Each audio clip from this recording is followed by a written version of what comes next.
Hey there.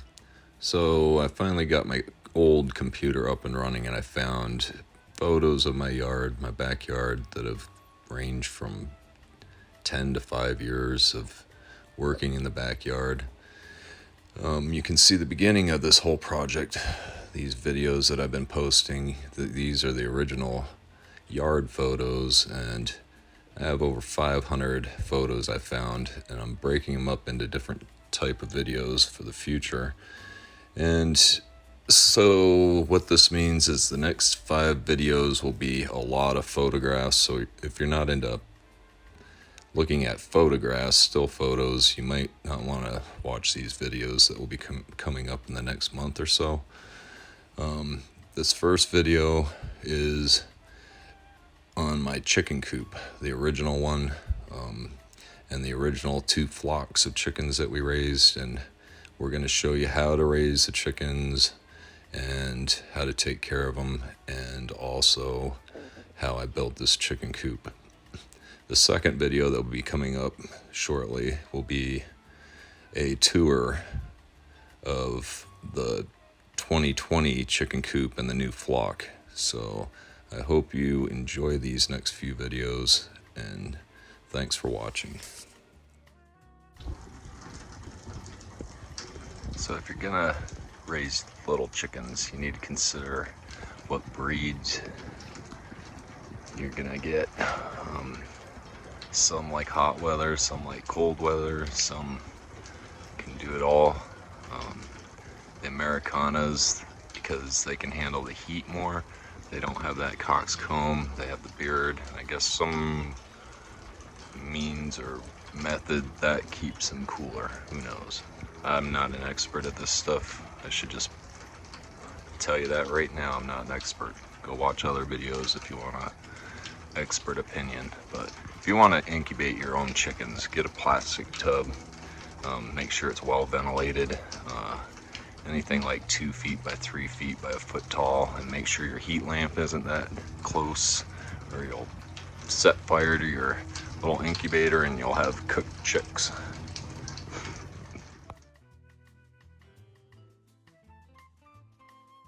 So after we bought our new chicks and had them incubating during the winter, spring was coming along and we needed to get a design for our coop going. So I drew out some sketches. I wanted this coop to be able to fit in between the 2 windows on the outside of the house and still be 25 feet away from any neighbor's fence. And so the center of the house in the backyard was perfect place for it. So here are the designs. I just took an hour or so and figured how I wanted it, and the shape and design and function, and it turned out pretty basic but still a little stylish and not too rickety looking, and it had all the features we needed. So we went down, we bought some wood, and from there the building went pretty fast. Within 2 days at least, the initial structure, and I had help from Carrie's son, and we put it up fairly fast. Regular plywood, 4x4s, 1x1s, 2x4s, the standard wood, nothing too fancy. This is Roxy, our old dog. She's no longer with us. Now we have Willow. But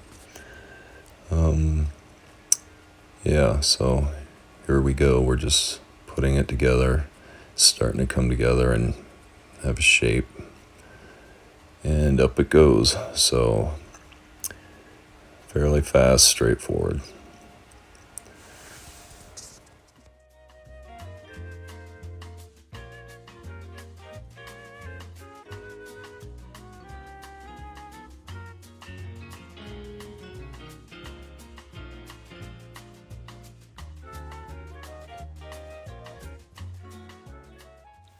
Meanwhile, I'm back in the house. The incubator is at 92 degrees steady, and that's what you need to keep them at when they're this small. And get a thermometer so you can tell for sure. You don't try to guess. And the heat lamp also keeps them from pecking at each other. And you can let them out once in a while and play with them. You need to have bedding in their incubator, probably hay or soft wood chips. Put some diatomaceous earth in there to keep from parasites getting them. Have water, and they need grit also.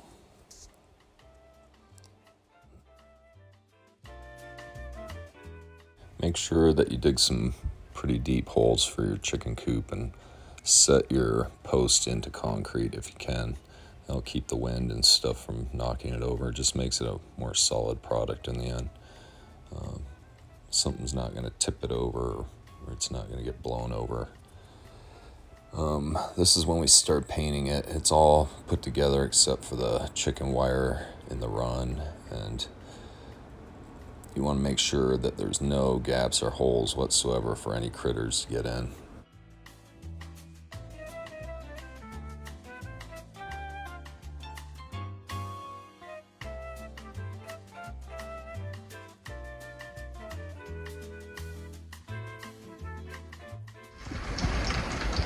So a coop requires many different things. Same for us humans. We need a roof over our heads. We need safety and security. That's where the chicken wire comes from, and no big holes in the coop. You need a way for them to get in and out and up into the coop, which can be a ladder, or it can be some branches or cinder blocks or whatever. They need water that won't freeze in the winter, so you need one that will plug in.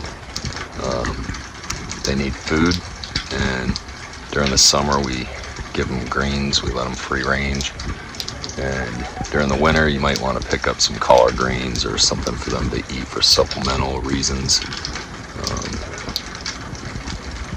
And they need a place to stretch their wings at, so you got to let them out once in a while.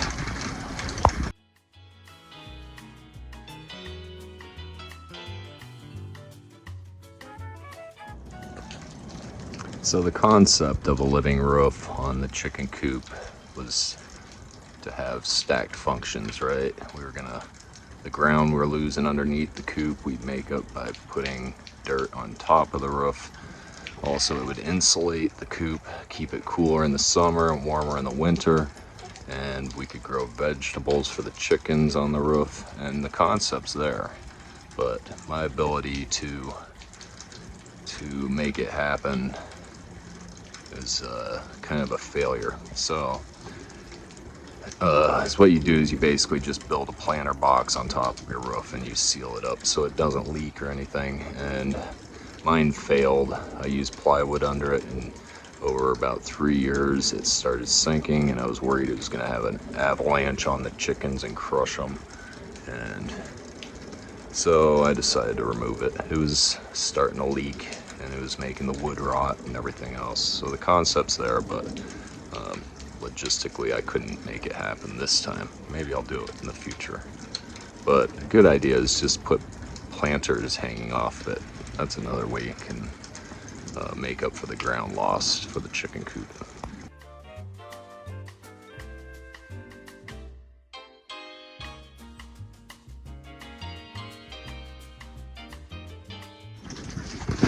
Doors and accessibility. So yeah, the chickens just need a real tiny little door, right? A little tiny door.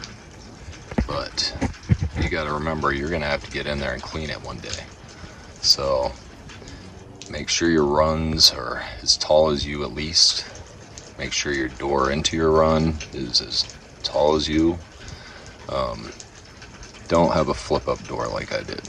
It was nice because it was all one piece, but having to hold that up and then having it slap you in the back of the head every time you reached in to clean it was just a big epic fail. I replaced that one single swing up door with 2 like French doors, I guess you'd call it, and it's a much better system. And make sure you put lots of locks on your chicken coop too. You don't want them getting eaten in the middle of the night. All right, that's all I had to say about accessibility.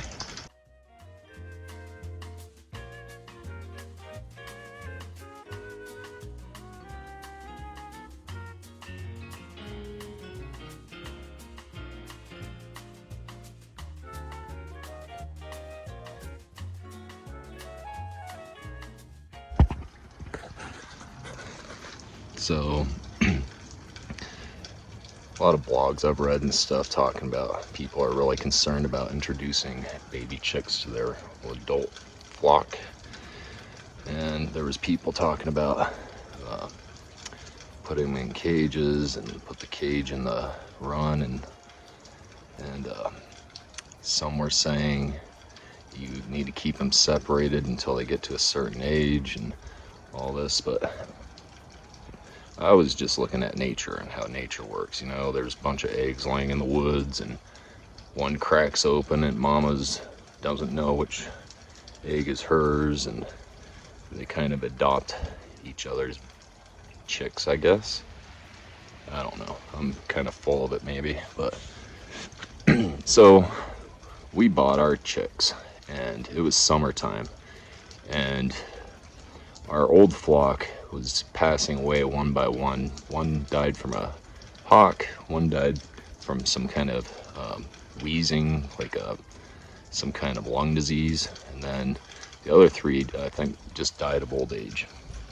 But anyhow, one of the youngest of the second flock that we had, Willow, managed to live past the other ones, and she was looking like she was going herself. So I said, okay, if we're gonna get these chicks trained right by the imperious chicken, that's a made-up word, that we should get them in there as soon as possible. So I just took the chicks. I didn't do the incubator or anything. I just put the chicks in the run and let mama hen do what mama hen does. And it took about a day of her chasing them around, but they had places to hide.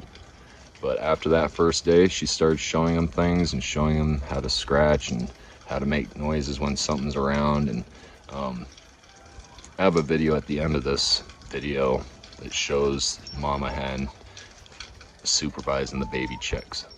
And as the story goes, her last move was to show the chicks how to get up into their roost to every night, to go up there every night before it gets dark, and that's their safe spot. And that was the last thing she showed them before she passed away. And it's sad, but I mean, that's nature at its best, and I felt that it was better than keeping them separated and doing all this. And plus we had a sense of urgency. She wasn't looking good and she was dying, and we wanted a chicken to train her and not us humans. So that's a story of introducing chickens that are younger to an older flock. So designing the interior of your coop shouldn't be that painful. The way I made my vertical nesting boxes, though, I had to do something kind of original, I guess, or not conformant. That's a made-up word. Yeah, so you can see I put boards that were spaced apart, and I put 3 levels, and they got up there by a branch, and it was quite crowded and painful for them. And I'm sure that they didn't have fun ascending and descending every night into that coop. Later on, I would replace it with just 2 sticks, and they would fly up and fly down every day. Very simple, nothing in their way.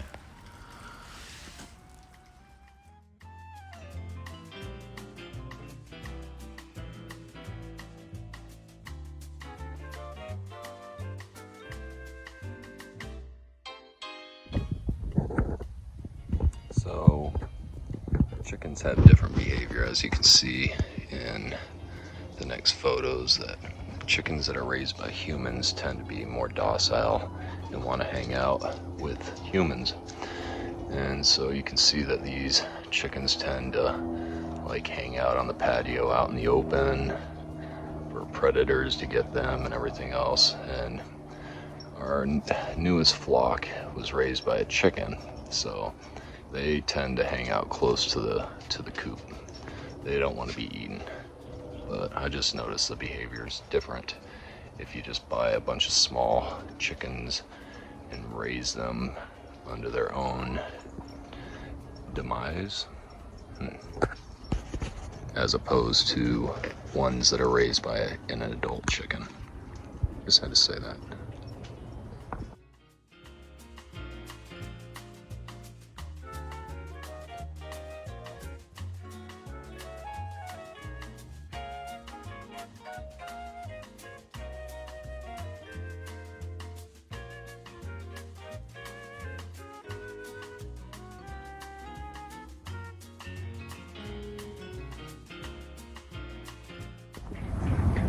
One of the other things that I mentioned about what chickens are good for is pets. You can see in these photos that they're very friendly. They like to nest wherever they can sit on and perch. That could mean your head or your face, but remember that with that comes them going to the bathroom on you too. So that's the dirty side of owning a chicken, but they do make awesome pets. You can bring them in the house, and sometimes they actually wait at the door. They want to go in the house. It's kind of funny, but they're a lot cheaper than a dog. That's what I can say.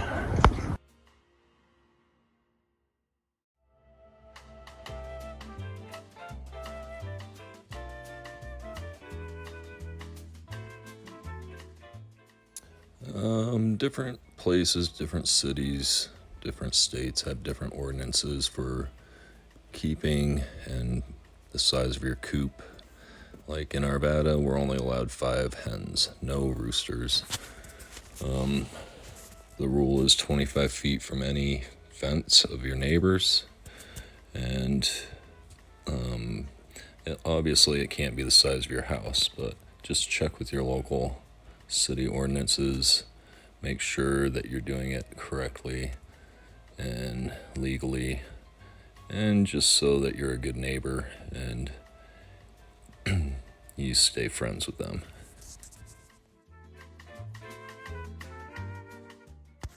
So what do chickens eat? Chickens will eat anything you throw in their coop.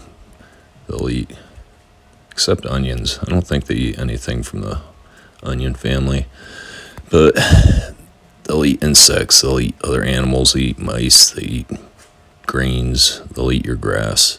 But just remember, whatever they eat, you're going to eat their eggs, and that's going to get inside of you, if that's important to you.